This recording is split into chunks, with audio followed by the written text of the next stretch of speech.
Welcome to the Late Bloomer Actors End of Year Special. This is season 4 coming to an end.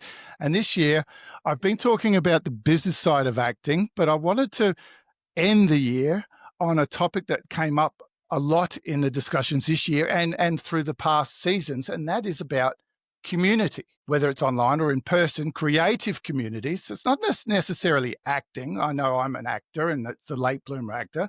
Creative communities have become the lifeblood for actors, writers, and artists, offering not just learning, but belonging. So I've tried to reach out today, and unfortunately, due to the complexities of the world and everything that's happening, I haven't been able to get everyone from the communities I wanted to. But tonight we're joined by two wonderful people from the creatives community in the UK, and I'll get them to introduce themselves in a moment. And also one of my favourite actresses and teaching coaches in Australia who has her own communities, as well as some links to the communities that I work with, namely one of them being Stage Milk. Welcome all aboard, ladies. Hello. Hi, David. Hi.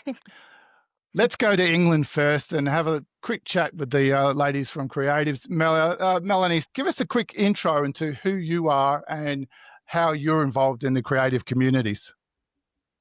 Okay, I have a couple of hats. I run a digital marketing agency. That's my creative space. I create video. I'm a video producer, video creator, and I'm also a communicator.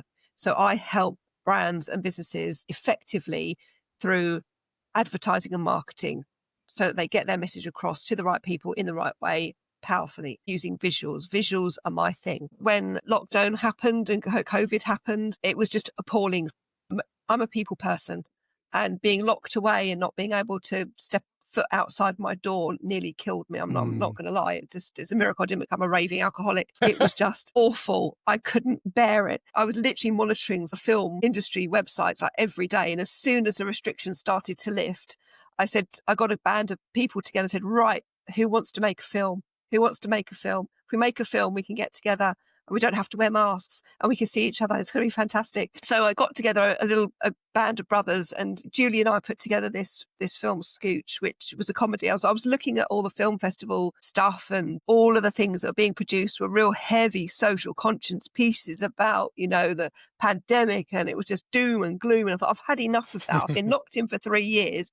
So I said, no, the only rule is it's got to be funny and as unwoke as you can get it. Julie and I started looking around for people to sort of help us do the projects, and we didn't really have a budget. And we thought, what can we do? What can we do? So we started looking in various groups for people. And what we noticed was that there was a lot of groups for specialized industries, producers groups, directors groups, artists groups, sound recorders groups. And we were just going all over the place trying to put together a good team. And we thought, wouldn't it be great if we could actually find all of the resources in one place? And that is how our creatives community really began to be born, because we thought it'd be lovely to have a group of creative people who can then draw on the resources of other creatives and also other business people to help them grow their creative careers. Because you need that. And what the pandemic has really shown us is that people need people. And this is why I don't believe that AI is ever going to take off in the way that people panic about. People need people. It's as simple as that. And, the sense of community, if you've got a strong community, then you're onto a winner. I love that. And Julie, a quick intro into yourself. And obviously you've been on the same journey as Melanie with the creation of the Creatives Group. So what's your background and how did you girls come together? Well, I'm of British parentage, but I was born and brought up in South Africa, and I come from the television world. I was a television journalist, correspondent, news anchor in South Africa. And then I married a British man and came over to the UK and met Melanie. And we've been friends for, God, we won't talk about how many years. So when we were in lockdown, she called me one day and she said, I'm going mad, as she has already told you. And Melanie going mad is not a pretty sight. So she said, I've got to get out of the house. I've got to get out of the house. So, we did everything, all the pre-production on Zoom. And I had 2 co-writers. And then we met up for, I think it was 3-4 days of filming, because at that time, I think it was in the second lockdown or the third, I can't remember, where they so lifted. many of them. Yeah, they lifted restrictions on film crews getting together and actually physically filming. I was directing, and I had the second vaccine just before, about 2 or 3 days before, and I was so sick. I was so sick. And I was dragging my way around. And of course, also having to wear a mask around the crew and barely breathing. And every time I said cut, I would just collapse and sit down. So it was for me personally, it was an awful experience. But then we all went scuttling back into our homes, and then Melanie and I started editing it. And oh God, and then we edited, and then we edited, and then we edited, and then eventually Melanie just said, I've had enough now. You know, there comes a time where you've got to say nothing is perfect. You just have to accept that what you've got is as good as it's going to get. And we won how many awards? International Film Awards, Melanie? 19. Nice. Yeah. Well done. We have laurel leaves all over the place. No money, of course, which would have been probably more acceptable, but yeah. I love it. And with the creators community, just before we introduce Pip, how many members are in that community now? Do you know offhand? It's about 40, around the 40 mark. And it's been growing authors nicely. and voiceover artists and Designers website and- developers. And it's really wonderful to see how the individual members hook up, because there was one author, a children's author, who, you know, authors these days, they all have their own websites, and she just didn't know how to go about it. And she hooked up. Oh, I shouldn't say that. That I think it means something different in America. She connected with one of our members, a young chap who's a website developer and a marketer, a digital marketer. And he did her website for her, and she was absolutely thrilled. And we have also a photographer who offers the actors and authors in our group headshots at a lower price than normal. Love it. So we help each other. We give each other discounts. We also trade in skills. One of our members is a mental fitness coach, and she needed help with her graphics for her presentations. And I did 3 one-hour sessions with her, just fixing it all and then showing her how to do it herself. And then she gave me 3 one-hour sessions of mental fitness. And so it's that kind of collaboration as well. And the support is tremendous. They don't feel so alone. A lot of creatives are solo. You know, the authors, they're on their own. Artists, they're on their own. And it's nice for them to know that they have a supportive, it's almost a family. You know, they can message and say, guys, you know, I'm feeling really down. Is anybody here for a quick cup of coffee? Or does anybody know how to fix this on Zoom because it's driving me crazy? And somebody will always pop up with a solution or say, yeah, I'm in the area. Let's meet up. So it's a growing family. And that's good. And that's what we'll talk about today, is because these communities can be worldwide and they all connect in. So, Pip, I met you through one of our communities here in Australia as a coach through Stage Milk, but you have your own vast community as well. So give us a bit of an intro into who Pip Edwards is. So I'm originally from Melbourne, and I was acting there for a while, and I moved up to Sydney a number of years ago to study at NIDA. And since then I've been working as an actor and also a presenter and an acting coach, and I teach tertiary screen acting and business of acting and self-taping and what have you. And I have been doing that for a very long time, and quite a number of years, and set up the self-taping studio when they were sort of more rare. And I think that's how that ended up. That's probably why I ended up a coach. But I do find it's a really interesting thing. When we talk about communities, they are there, and people are right. I agree with you, Melanie. Like, so many people are really yearning to connect with each other. But I find it such a curious thing since we've got into the world of self-taping. I'm on one hand, I love self-taping because, you know, we used to have to get out of work constantly. Right? Like, you were always having to get out of work to go into an audition, or you'd have to work on the weekend. And so you'd be, 50s having to work in the bar on the weekend because you couldn't have a Monday to Friday job. One of the great things I think about self-taping is you only actually have to take time off work for the callback or the job, and you're more likely to keep a job that you feel a bit more satisfied in.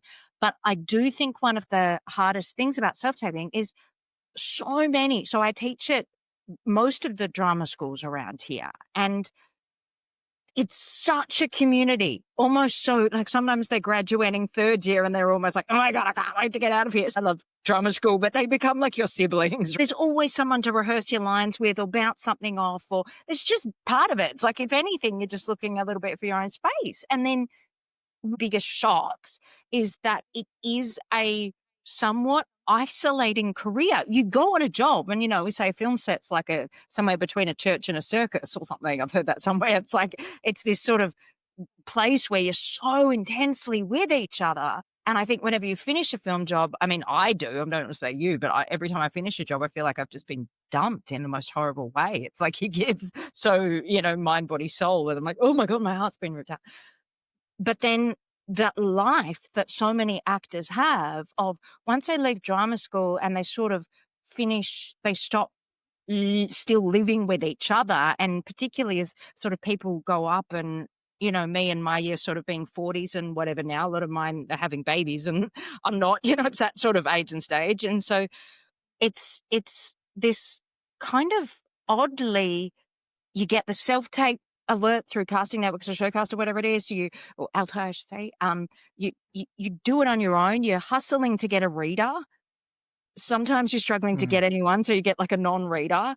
You upload it, and a lot of the time you don't hear anything, and then you go on and do your normal day job. And I think it's confronting, and because I know Sydney, it's one of the most expensive places to live. So people are just working all the time. And I think it's an oddly isolating experience that people aren't ready for, which is different when you're in the job itself. I think the work around the job. And I do think there's plenty of communities. I'm very big on the union. I do a bunch of talks with the union, but I'm a big kind of the union groups and part of the mental health group in that. And I think that's a really wonderful thing. I think some drama schools look after their people who graduate. When I've got private people here, like we might, even if we're doing like an hour and a half actual tape, we might be like, let's just add another hour for a chat. Like, it's like, let's have a catch up after the session as well. So I there's love room that. for Get community. very close to people when with the crew and the cast, you must get very close to people. You do get very close. And my same best friend, like literally just before, one of my best friends is asking, can she have a session for me as a coach? Like, you end up, my same community, I taught them, they're your best friends, you see them, like it really is. I do feel, I'm someone I like people around, but I'm not afraid to do things by myself. So I'll just go to the theater, I'll go whatever, and I feel quite comfortable there. But you always see people. You always see people, and so sometimes it's just a matter of getting out there and having the guts to just go to class or just go to an indie theater, and you'll bloody end up talking. Or if you don't know someone, you'll talk to the person next to you. It's one of the joys of. I mean, I think, I'm sorry, but one of the joys of living in Australia, but I think also within the creative community, it's very, people are yearning to connect, and there's a level of trust purely by being attracted to the arts in the first place, because generally attracts people who are humanists. And so then you kind of have those shared values. But I think we can get very busy, stuck in own ways, have to shoot that self-tape, kind of get on, and I think it can be easy to go in cycles of things. And it's so important to realize we're kind of all just let some steam out. Like, And the communities, I mean, I know, Pip, we're coming from the acting side, but the ladies here from creatives have actors and all sorts of creatives. But we all come from a world that you struggle to make money, and you struggle to get found and to get seen. So we've already touched on my first discussion point, which was the power of belonging. So our community, what does community mean to you guys personally, as well as professionally? Why do you think creative people, especially actors, but everyone else that I've met through creatives as well, non-actors, why do we need a community, whether it's in person or online? I think for me, if I can answer that question, and Pip sort of touched on it, you're right. Humans need to have this sense of belonging, but that goes back to the caveman days. This whole thing is very primeval, and we're pack animals. Humans are pack animals. It's actually quite rare to get a human being that loves to be completely solitary on their own doesn't want to engage with anybody, doesn't want to do anything. We are pack animals, and we're mammals. We are animals, and we like to have our family around us, our friends around us, people around us in the main. And if we don't have that, as Pip touched on, it affects our mental health. It really does. And you can see that from when going back to COVID. People have really suffered with their mental health after COVID from being forced into isolation, because for us, it's not natural. So for community is, for me, a space of being natural, being your true self, being a part of something bigger than just you. Human beings are we're very complex. We're very complex, and we have complex needs. And creatives, and again, Pip said something that really resonates, that we're all humanist people, which is why a lot of people struggle to, build their businesses, make money, which is where Julie and I come in, because we help teach creative people I want to help, the I don't want to business ask for end. money. Yeah, it's the business end, and teaching people to value their craft, because it's a craft, it's a skill. And it has a value. And the world would be so much of a more god-awful place if there was no theatre, if there were no films. The films carried us through the Great Depression, after the war. People need the entertainment. They need to be uplifted. Yeah. We need stories. We've been telling stories since the dawn of time, from when we could paint on cave walls. We're natural storytellers. We're natural communicators. We're natural... We need to be with other people. So I think if you don't have a community and that kind of sense of belonging with your peers and people that get you and understand you, and again, a lot of people in the creative space, a lot of us are neurodiverse in some way. And the people that are creative geniuses are really usually neurodiverse, whether they have got, Asperger's, whether they've got ADHD, whether have got autism. They'll be on the spectrum somewhere. And usually the more successful they are, they're usually more at the other end, because they're in their kind of own little world, and not a lot can filter into that. So creative people need to be understood. And when you have perhaps gone through the school system and you've thought, oh, I'm a bit stupid because I don't really do very well with the maths test or the English tests, but I'm a really great singer. I like to dance. I like to move. I like to do these things. And you find a group of people who get that, and find your dance troupe, if you like. Magical things happen, and you realize, hang on a minute, I'm not stupid. There's nothing wrong with me. This is just where I need to be. Exactly. And all those things are finding that community. And we touched on at the start, COVID was such a big thing that closed those communities down, and we sort of reached out and started the online community. So now we're in a balancing act where we've got our real world communities back, as well as the online ones there. Julie and Pip, what do you think? Do you see any differences in the online versus real world communities, or is that sense of belonging still the same? We still reach out. Yeah, that human touch is actually it's needed. We hold monthly Zoom networking events, and it's great. And we're all in the room together on the screen, and we laugh and we chat and all that. But it's not the same as actually being physically in the same room. And we've just held an in-person summer networking event in a hotel in Marlow, in Buckinghamshire, and it's just wonderful, just being around people. So it's wonderful. It's great for communication and for connection, but the real magic happens when you're actually physically in the same room with each other, and you are interacting as humans should interact. Of course. Yeah, it's a different energy, isn't it? It's a different energy. It's great to be able to connect with people all around the world. I've had some great conversations on Zoom, and it's been lovely. But when you're face to face, it's just a different energy. Do you see the same thing, Pip, especially in the self-tape world? Because you have a lot of people coming to you to do their self-tapes, but you still have some in the room.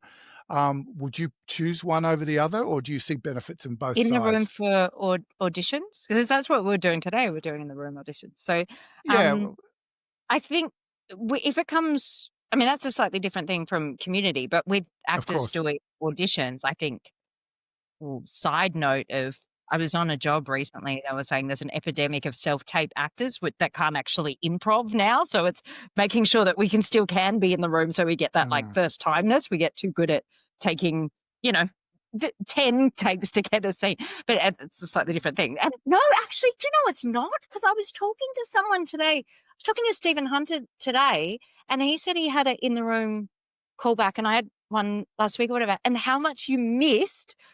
You didn't see your best friends from drama school until you're in the audition callback room. And I think it's the biggest load of crap that it's like competitive. I think it's a blessing when you go in a callback and you see that person, like, sure, they're going for the same role. You don't even consider it as actors. It's like, it's just this thing of like, oh my God, I haven't seen you for ages. And it's an absolute blessing. And then the casting director comes out and says, shh, be quiet. But it's stop talking. I haven't doing auditions. But it's I kind of miss that, like seeing all your buddies when they're running late on the auditions and you see them in your callback. But I think when it comes to the question of community outside of that, so when it comes to, for me, in coaching, I think that the virtual world and Zoom becoming so popular, it's a blessing because a lot of the people that I coach live regionally. Mum that's just had a new baby doesn't really want to, baby's there and we're still doing coaching. If people have got off the plane at funny hours as well, it's really useful. Taking on actors at a strange hour in the hotel room. Zoom is a blessing for that. But of course, people like being in the room. I think that it's really opened up for a lot of people the same way as if, say, for example, you were living in a small community. I think that's the place where a lot of my actors that are on Zoom are, a small community somewhere, anywhere in the world. And if you feel like you don't know many other actors in your space, or, you're the only X type of person in that environment, and you kind of realize that there's a world outside yourself and people that you vibe with more, and it's a way for people to kind of connect outside themselves. They might be in year 12, they might be, they might be young, they might not be able to lead. I think it can almost open up those possibilities, but you're right. Like it's at the end of the day, it's a more real thing being in the room. Things like Facebook and Instagram, I think it's interesting for opening up those connections globally that you wouldn't have otherwise had. I think that that's useful. I've had a few people that have kind of contacted me on Instagram and then said, like, whether they're even like people that acting coach on the other side of the world, like people that do what I do. And then we have a Zoom and it's kind of wonderful going, oh, I know I've got this acting coach friend in the States or one in Canada or one in, Because creatives would be like that too, wouldn't it, ladies? I think I met you through Facebook, or I can't remember now, but so many of the connections that we have in the creatives group or any group is through social media, and social media has that ability to connect. So that's where the communities come from, that online connection. Well, we certainly wouldn't be talking to you right now if it wasn't for that. Yes, definitely. I want to ask you all, if I can, is there a moment where you found your tribe? Do you look back on something and we all have different communities in that, but is there one specific tribe that you can always go back to, and that moment that you realize, I found my people? I would say when we started for creatives, to be honest, because we've been very lucky and we're small and we're growing slowly, and that's completely deliberate because we want to keep our tribe authentic and genuine and for the best for the whole community. We're very careful about who we let in. So I'm not in any other community like it. I've got other places that I go, but the place that I feel more at home is creatives. And it's kind of a law of attraction thing, David, I think, because I used to have a beauty business yonks and yonks ago, and I read a book, and it was a technical book. So I used to be a nail technician, and I used to be some of the top nail techs in the UK. And I remember reading in this book, and it said, you'll find that you will attract clients who are like you. And I did. I got on with my clients marvelously. We used to have some amazing chats. And creatives is kind of the same thing, is that because Julie and I are running it, we're attracting like-minded people. And I guess because we do vet people, we're only letting like-minded people in. So we know that and I don't mean that because we do have people that will have different opinions, that are all like us, but personality-wise, the people that we let in are people like you, David, people that give to people, as well as, we're there to support you, but we know that you will support others if they need it. So that's what I love about our environment and building it slowly. We're not doing it for money. We're not doing it for the bucks and the glory. We're doing it to provide a really nice space for the creative community to grow their businesses. I love that. And I that's love kind of that. what we're doing. And people like it. And as I say, we're growing deliberately slowly because we want to keep it's almost like a sacred space. I mean, we're not religious at all, but it is that kind of sacred space of being protected, being supported, growing your business. And you can say anything you like in our group. You know, you can, and you can have a bad day and you can rant and whatever, and you're not going to be judged. That kind of thing. You're not going to be, thrown out for saying something stupid, or do you know what I mean? It's that No, kind I of do. bonds us together. I mind my P's and Q's when I'm in other places. So, Pip, we were talking about that moment you found your tribe. So you've got lots of tribes, I think, but do you have one specific, or how do you feel when you find that community that really resonates with you? I think I have had so many different communities throughout life as we change and, we change and we move through. There's certain experiences where, like, like at drama school, I mean, you're so intense with people. Like, NIDA is like so very, very intense. I know first when I was sort of at Melbourne Uni many years ago, I had a community. We ended up making a lot of theatre together, and we were doing that. We all lived together and made a lot of indie theatre. We came to Adelaide, did some Adelaide Fringe stuff, and then I went to NIDA and then moved in that community. And now, as I'm a teacher as well, I've got a lot of my friends are also like voice teachers or acting teachers or movement teachers, or we sort of all move in. I think it's exactly what you said, Melanie, of like attracts like. I've got some good friends that I go to a thing called Five Rhythms, that's my non-acting thing, but it's kind of related because it's, playing with your emotions as well. But I've met friends there that absolutely feel like a tribe too. I think it really is about staying authentic, if that's the right word, like true to what our own, what they call ikigai. I'm saying that wrong, but when what is it when you show up in terms of what actually feels like an honest purpose with meaning, but also that is that the world needs, and the kind of juncture of all of that. You stay true to that, and then make sure that and this is a note to self as well of staying open and moving within that. So not forcing anything, but making sure that we don't get into the stuckness, because it's always changing. The world's always changing. And we're always changing, and things are moving, and the context's moving. And as you said before, of like digital stuff being bigger, or online, or what we're into in life, or our peers are changing. And so we need to stay both true to ourselves, but open to connection within that. Because I think it's almost like the waves, these different communities, and those other ones are still there, but I don't see them as much because we've sort of gone that way. And then every now and again we'll send each other a happy birthday or meet up for coffee, but it's once in a blue moon. But now I'm with these people, and then it moves to those people. So I think that it's about staying open, but also true to what feels right to you, your values, and what you want to sort of connect Well, with. life is very fluid, as you say. Even people who are employed, And that's okay. yeah, it's great. But you will And always that's have okay. a core Yeah. circle of friends, and also within any community that you belong to, whether it's a temporary cast for a film, or whether you are in an office and you've worked there for years and you know these people and you're close to them. You will always have people within that community that you connect with on a personal level, or you like more than the others, or even some that you really dislike. So even within your community, you're going to need to find your tribe, if you know what I mean. I love that.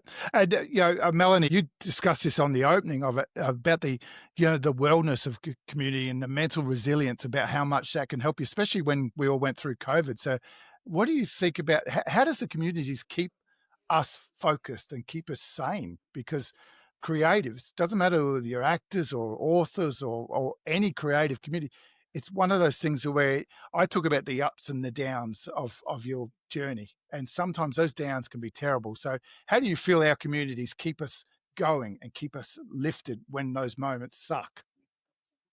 again, it's all to do with being amongst like-minded people who in our creators groups, for example, we've all been on the same journey. We're all business owners. We know what it's like when it sucks. And therefore we know that how to lift somebody up when they're going through that. Your personal story, you can say, look, I've been there, I've done it. It doesn't last. It doesn't last. And when you are with people who have had similar experiences and know what they're talking about and not just reading from a textbook, oh, well, if you follow this plan, then you can do this and it's going to be fine. But somebody you can really connect with, again, on a base level, who actually understands the trauma and the heartache. And, give you example, we've all had clients that don't pay or won't pay, or you pay late or whatever. And that could be make or break for a small business. And some say, what's wrong? You feel, what's wrong with me? Why is nobody wanting to pay me? Why is everybody else doing this? And it's just me failing on an epic scale. It's not that at all. But when you've got somebody like-minded who said, been there, done that, this is what's going on here, and Julie touched on it as well. You will have people within your community that you kind of bond with closer than others. In our group, we've got lots of different industries within the creative space, but we're all human. We've all had various life experiences that you can draw from and get support from. And I don't know about you, but it's much easier to draw support from somebody who's been through it and come out the other side and can tell their story and say, look, 6 months ago, mate, I was where you were. It doesn't last. These are some of the things that you can do. And Pip, you'll relate to this as a coach. These are some of the things that you can do to overcome that. But just because I'm a coach doesn't mean to say I haven't been through it. We've all been through it on some level. And that's I what think draws that people helps together. as a coach. It's not even the personal. We also, it's the practical, professional support that you get from a networking group like Creatives. That is very valuable as well. So, you're not going to make best friends with the guy who designs your website, but he makes your life so much easier because he's done all the work for you. You know what I mean? And it's helping creative, especially creative people. If you've got someone who can, sometimes when you're in a space and you're feeling quite dark, and again, creatives especially have that tendency to be almost bipolar, it's all doom and gloom, or it's all happy and roses and the energy's really high and it's all fantastic. But when you get sucked into that darker space, somebody who is in a completely unrelated industry can say something to you that can snap you out of it almost immediately, because you suddenly think, oh my God, I didn't think of that. Oh yeah, I can do that. That's really simple. I'm not in that dark space anymore. I've actually come out of it because somebody's just said something completely random that makes so much sense to me that, yes, if I do that, oh yes, I automatically feel a lot better about that. When you're in kind of, a bunch of poets all sitting together and, feeling gloomy because they've got the artistic doom on, you can go round and round in circles. But if you've got other people around you that can look at your situation a bit more objectively and say, oh, have you tried this? Or have you thought about this? Or have you thought about doing that? What seems obvious to one person is so not obvious to somebody else. And I was having this conversation with somebody yesterday, funnily enough, at a workshop I was doing. And, you think that what you're doing is completely obvious. And certain business things for me are totally obvious. But talking to somebody else who's really in an arty creative space, it's not obvious to them at all. They're like, oh my God, how do you do that? I had no idea. And you're thinking, really? But it just goes to show you we all think slightly differently. And when you've got a support network, definitely, it just really helps. It just really helps because you can look at things, again, a little bit more objectively yourself. And once you start to learn to do that, which is a skill, which, Pip will know all about, when you can actually not make it kind of all about you, but you can kind of almost look at yourself from outside, you can go through the steps of healing a bit better. If that makes sense. And Pip, as a coach, how do you address that with when you get actors that come to you and they may confide in you that they're struggling? How do you direct them to overcome that? Do you direct them to communities, or do you check on what communities that they have access to?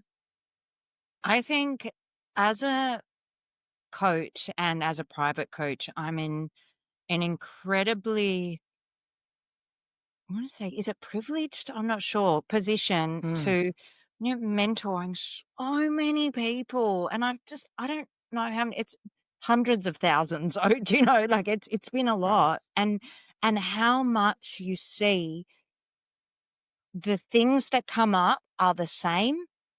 How much they are the same. Look at me, I'm getting emotional. and so, and they, yeah. So these things that come up repeatedly, just being able to, I would never name names, but a lot of the teaching that I'll do in a group will actually be addressing. So it's almost like this backwards thing, as opposed to I'm going to teach this and go off and like do it. It becomes, what are the, dare I say, issues or the kind of yucky places that we're in, or whether it's like mindset or whether it's, I've also done some training in, like, I did my NLP certificate, but also some somatic trauma work as well, to be able to work with actors as a byproduct of doing that. Like, all these things that sort of keep coming up, how can I then integrate that into a group teaching? So I'm not saying this person this and this person this, but to really make sure that I get out there that you are not alone on this. And I think it's just so important. That's why I was kind of waffling about the union before, because that's really sort of one of the goals, is to bring that into a lot of the talks. But Mm. when I'm talking, when it's one-on-one, and someone comes, I mean, it's fluid what sort of sticky place people are at. But I do notice there's a couple of things. So one, there can be perspectives that we get stuck on. I don't like the R word. I don't like the C word. I don't like, so it's rejection, competition, perfection. They're banned. They're banned words. You can say the other. You Love can it. say penis, I but love not it. perfection. Yeah. So like, yeah, that's the rule. That's the dirty P word. So they're ways of thinking that aren't conducive to, because it's not. And so it becomes rewiring what the facts actually are, that Mm. booking a job, you're not in competition. It's not what it is. You keep staying in your lane and you bring something strong, and your goal, I don't think the goal is booking the job, because that's bloody alchemy. That's the gods, right? It's like that, what our job is, to keep being true to our version and do our best work over time. Eventually the role comes to align with us, rather than us forcing ourselves into that role.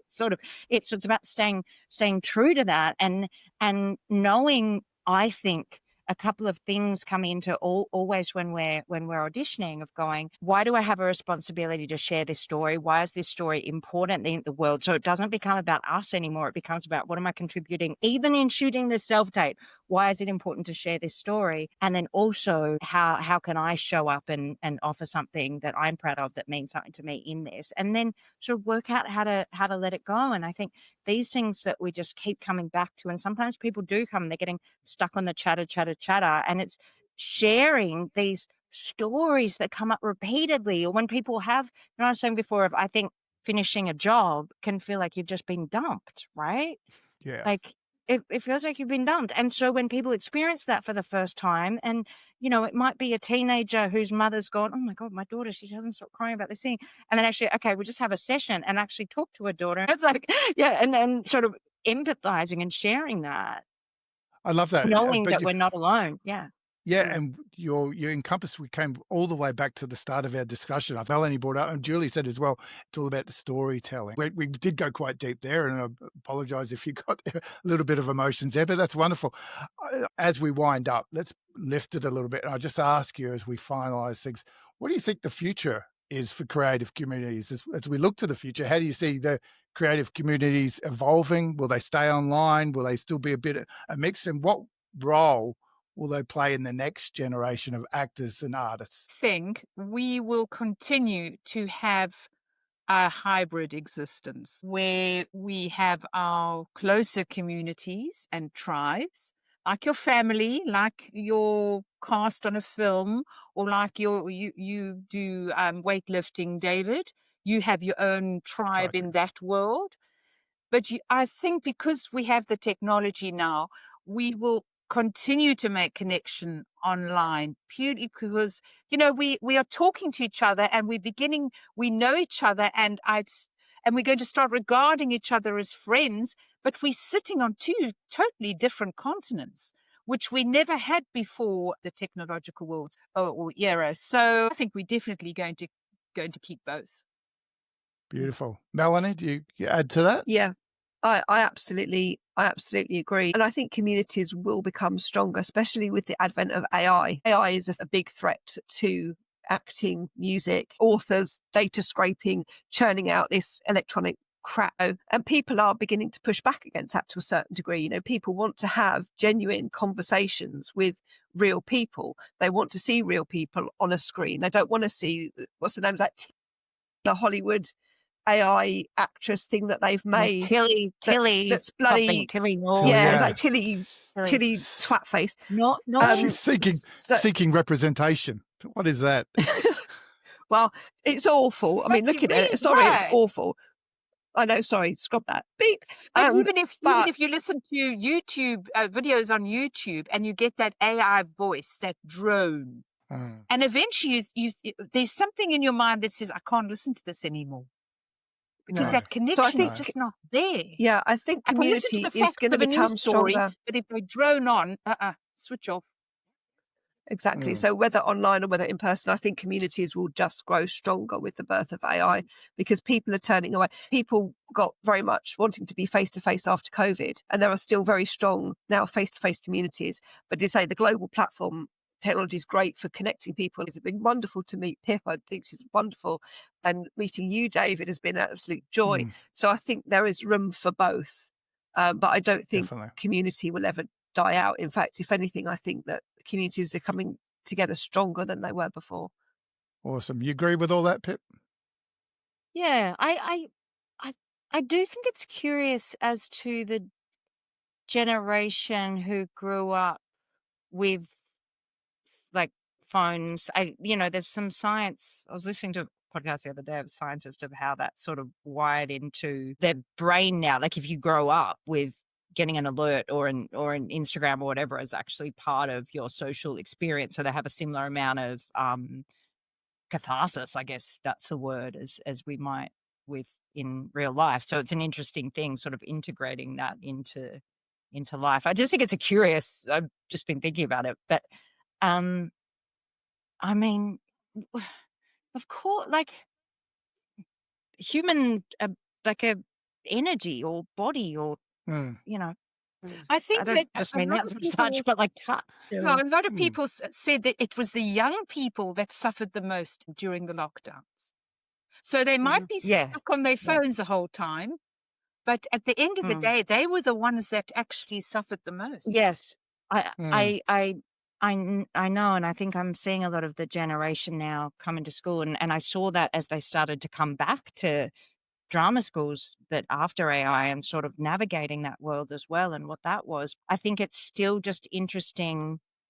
Do you know that? Like if you're growing up with that in your body, the old days when you just go out and the only way that you'd connect with people is if you stayed out too late or whatever. I think that's rather than texted too late. I think it is a bit different getting that catharsis from the messages. But I absolutely agree that we know that a face-to-face human body connection, whether even if it is over Zoom, like the real life human connection is just so valuable. It's so valuable because it's flawed as well. I think there's something about that. And schools are banning smartphones. Schools are banning smartphones now in the UK. The kids are now not allowed. My son's not allowed to have a phone in school. I think Australia's passed a law, hasn't it? No smartphones for the under 16s. And I think the UK might go that way. And I think that's actually not a bad thing because I think that people have recognised that human connection is more valuable than just ping, ping, ping, ping, ping on your, Facebook Messenger. I love that. And that's a perfect spot to wind this discussion up. So, ladies, thank you very much. This has been a wonderful discussion about communities, both for creatives in general. That's why I've got everyone on board. So as we wind up, I just want to ask you quickly if you have anything final that you'd like to say in relation to communities, but then also let the audiences know where they can find you. We'll start with Julie. Go ahead. Creatives is on all the social media platforms. We operate more on LinkedIn than anything else because at the end of the day, we all have careers and we all have businesses. So Creatives, CR38 IVES, and the 38 is the angel number for creativity. So that's where that came from. I didn't know that Yeah, all this time. Yeah. yeah. I just thought it made the word creatives look really cool. Yeah, it does make it look really cool, but there is a hidden meaning. It's not a hidden meaning, there is meaning to it.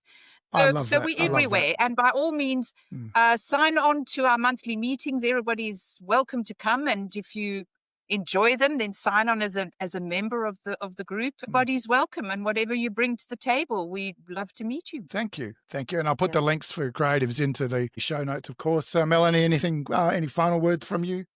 Yeah, I mean, everything Julie said, and say our angel number or numerology number, the 38, is creativity and communication. The 3 and the 8, so creativity and communication. So that's a very purpose-driven thing.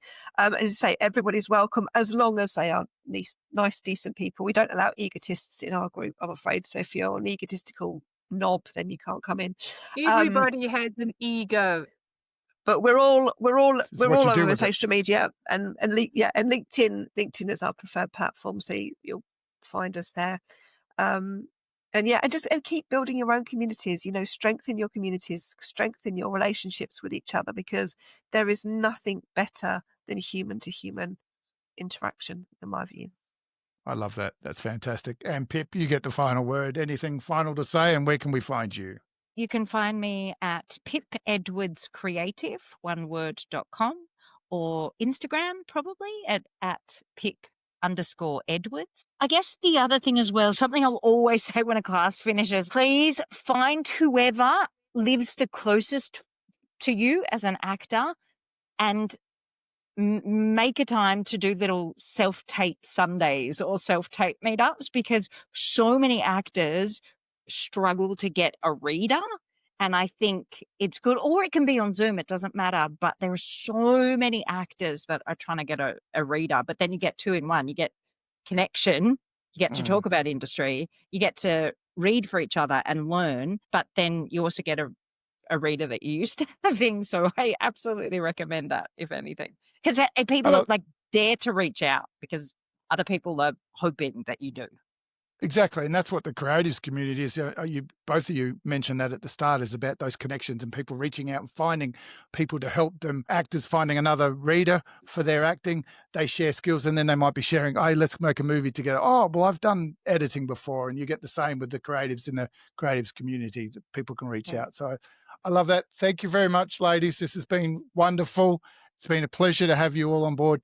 I've got so many communities as an actor that I use to develop my skills and to learn from, which I then share in the world of my podcast. So that's why I wanted to end this year on a discussion of community, because it comes out in every discussion I have. So thank you very much. It's been an absolute pleasure, ladies. Pip, I'll see you on set. Melanie and Julie, maybe I'll see you on set as well. Lovely. Thanks, David. Thank you so much. Goodbye. Thank you.